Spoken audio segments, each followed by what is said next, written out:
On the 2nd of March, we will launch our new report exploring the retirement income prospects of Generation X, which, as just discussed, have been hindered by a number of economic challenges and changes to the pension landscape during their working lives.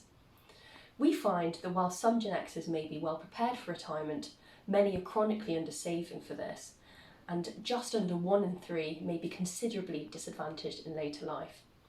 The good news is that the majority say they want to save more, but the bad news is that they're struggling to do so, held back by a number of barriers. Many struggle with multiple financial pressures, including significant housing costs, while also dealing with limited incomes, partly because of the impact of poor health and caring responsibilities on their work prospects. An increasing share of Gen Xers are also struggling to manage insecure earnings.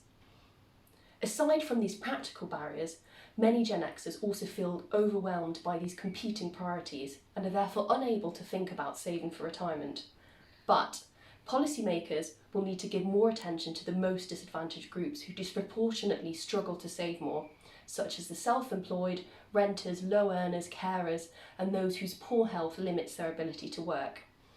And to compensate for lower savings due to these barriers, many Gen Xers are relying on working for longer, but fear that poor health, age discrimination, and skills gaps may get in their way.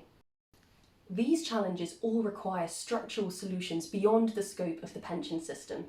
These include addressing the wider socioeconomic challenges that Gen Xers face by tackling the barriers to working for longer and supporting renters, first-time buyers, and working carers. But we will also need to tweak the pension system to overcome the well-known inertia to saving that this overwhelmed generation may particularly face.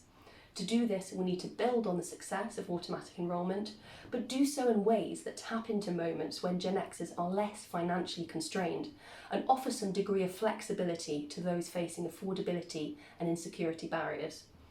And finally, we'll need to increase Gen Xers' engagement and awareness around retirement planning, with many feeling unconfident to plan for retirement on their own. To hear more about our report findings and proposed solutions, you can attend our report launch at 2 o'clock on the 2nd of March by clicking on the link below. There I'll be discussing the key findings of our report alongside a fantastic panel, and I hope to see you there.